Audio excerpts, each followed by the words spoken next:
Magandang gabi po dyan sa Pilipinas. Andito po ako ngayon sa Duomo at ako may gusto lang pong sabihin o batiin dyan sa Pilipinas na nagse-celebrate ngayon ng kanyang ika-75 kaarawan. Ang nag-iisang nanay, inay, ah, mama o mami ng Bernabe family, kay Mami Lydia o ang pinakabatang nagse-celebrate ng kanyang birthday ngayon, si Mami Baby. Happy 75th birthday po.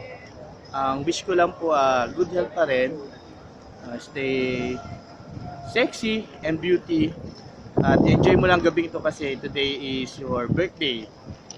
At wish ko rin na sana makarating kayo dito sa Milan at makapasyal kayo dito sa amin. Again, happy birthday at magandang gabi sa inyong lahat. Thank you.